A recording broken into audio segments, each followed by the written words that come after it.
back with another book recommendation, and this time it is A Brief History of Time by Stephen Hawking. Those who have watched Big Bang Theory can totally understand and relate with this book. I have watched Sheldon Cooper interacting with Stephen Hawking himself, so and have allusions to string theory in the Big Bang Theory. You can relate with while reading this the scientific reason behind all this. So this book addresses how universe was created and what universe is, but why universe was created as a purview of philosophers. Here, in the conclusion, a small point that Stephen Hawking addressed was what is the role of God in creating universe. If there is a scientific explanation behind creation of universe, then what role does God play? Does God play any role at all? So I would like to read a portion from this book to explain his point of view about the existence of God and the universe, why universe was created, why we are there in first place. I would like to start. Einstein once asked the question, how much choice did God have in constructing the universe? If the no boundary proposal is correct, he had no freedom at all to choose the initial conditions. He would, of course, still have the freedom to choose the laws that the universe obeyed. This, however, may not really have been all that much of a choice. There may well be only one or a small number of complete unified theories, such as the heterotic string theory, that are self-consistent and allow the existence of structures as complicated as human beings, who can investigate the laws of the universe and ask about the nature of God. Even if there is only one possible unified theory, it is just a set of rules and equations. What is it that breathes the fire into the equations and makes a universe for them to describe? The usual approach of science of constructing mathematical model cannot answer the questions of why there should be a universe or for the model to describe. Why does the universe go to all the bother of existing? Is a unified theory so compelling that it brings about its own existence, or does it need a creator? And if so, does he have any other effect on the universe, and who created him? Up to now, most scientists have been too occupied with the development of new theories that describe what the universe is to ask the question why. On the other hand, the people whose business it is to ask why, the philosophers, have not been able to keep up with the advance of scientific theories. In the 18th century, philosophers considered the whole of human knowledge, including science, to be their field and discussed questions such as, did the universe have a beginning?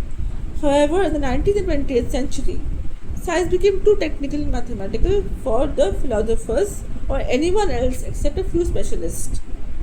Philosophers reduced the scope of their inquiries so much that Wittgenstein, the most famous philosopher of the century, said the sole remaining task for philosophy is analysis of language, or a come down from the great tradition of philosophy from Aristotle to Kant. However, if we do discover the complete theory, it should in time be understandable in broad principle by everyone, not just a few scientists. Then we shall, all philosophers, scientists, and just ordinary people, be able to take part in the discussion of the question of why it is that we and the universe exist. If we find the answer to that, it would be the ultimate triumph of human reason, for then we would know the mind of God.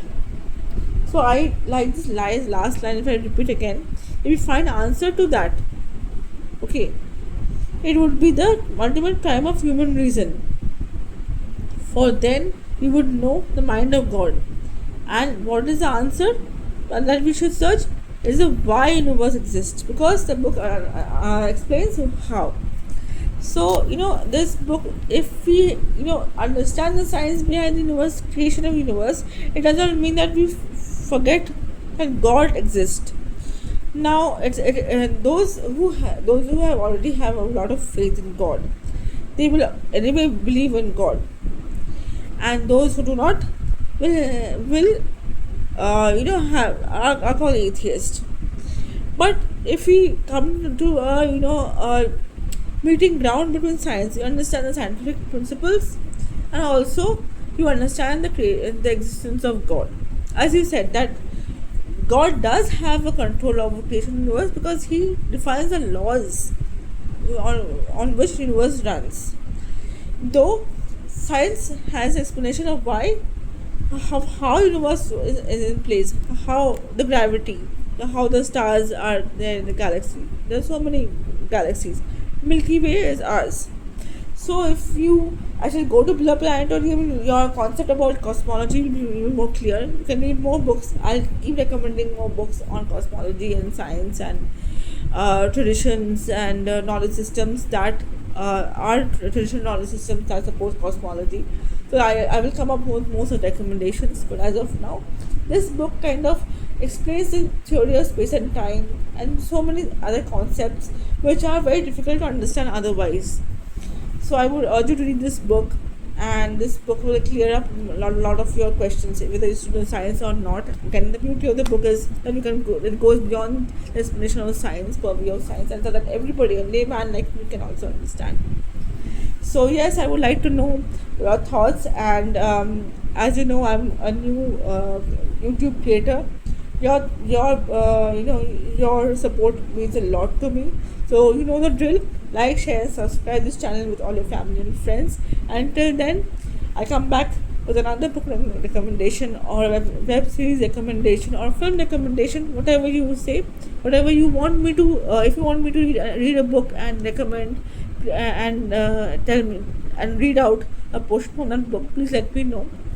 And I would like to know your thoughts, and your encouragement means the world to me. Till then, bye, toodles, and see you again. Till then, lots of love.